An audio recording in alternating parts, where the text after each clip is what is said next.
I have reasonable grounds to believe in immortality. I know that my own self and my memory are indestructible. I have managed to convince myself that after a person's death, it is possible to communicate with his individual memory using the corresponding dream. This is the conclusion reached by the Dutch psychiatrist Frederik van Eeden, who lived and conducted research at the turn of the 19th and 20th centuries. To test his assumption, Frederik van Eeden deliberately tried to evoke the dead in his dreams. These experiments allowed Eeden to suggest that the dead have their own sphere of existence, and a sleeping person can penetrate this sphere. In one of his works, Frederik van Eeden described several successful experiments in this direction. Frederik van Eeden began studying dreams in 1898 with the aim of classifying them. Lucid dreams took the main place in this study.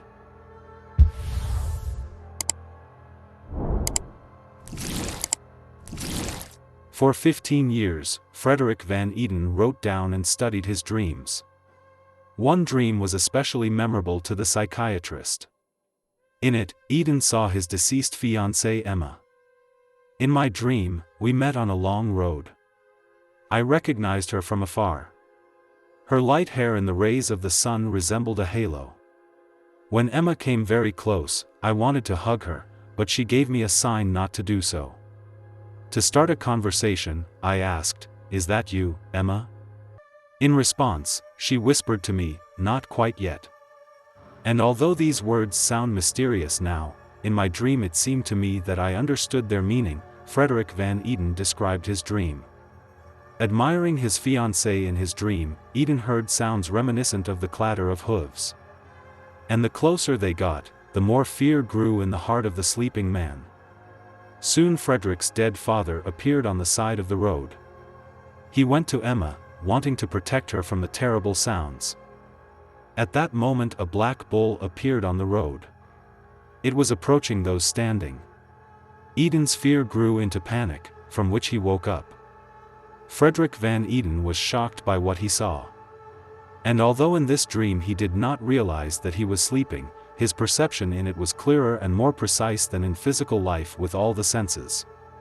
So Eeden had a stunning guess. What if my dream is an example of such a discussed phenomenon as seeing spirits? What if Emma, like my father, continues to exist somewhere? Most often, people see ordinary dreams, which do not arouse scientific interest in me. But in dreams there is also a sphere in which each of us has probably been. I am talking about dreams in which we clearly see dead people, Frederik van Eeden noted.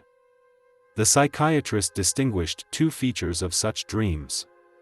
Firstly, when we see such dreams, we most often do not realize that the deceased in our dreams are dead. Secondly, other deceased people often appear in these dreams, whose death we also do not remember in our dream. Even before the dream in which he met Emma, Frederik van Eeden was fascinated by the study and observation of lucid dreams.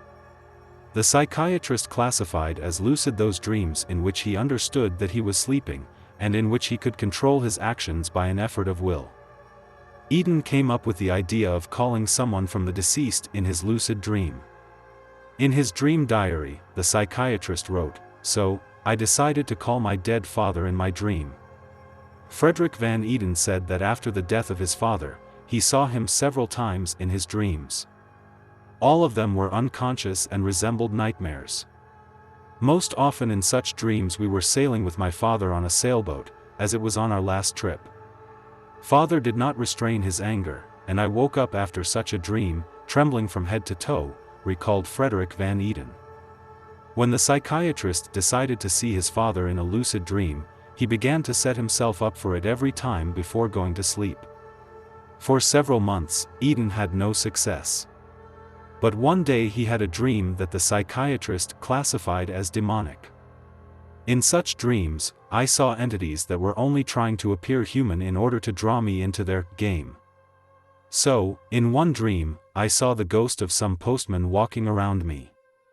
And now, when I was trying to call my father in a dream, I witnessed the following scene. I found myself in a cemetery, and the glowing eyes of ghosts were staring at me, the scientist said. In this dream, Eeden realized that he was sleeping. Resisting the fear he felt at that moment, the sleeper told the ghosts that there is no death. In response, the head of one of them grinned and pointed to the place where Eeden was. Then the sleeper repeated once more in a louder and more decisive voice, "There is no death." At that moment, the eyes of the beings that surrounded Eeden went out, and he was left alone. After what he had seen, the sleeper barely remembered why he needed this lucid dream. Having remembered, Eeden began to look for his father. Now a beautiful landscape stretched out before him.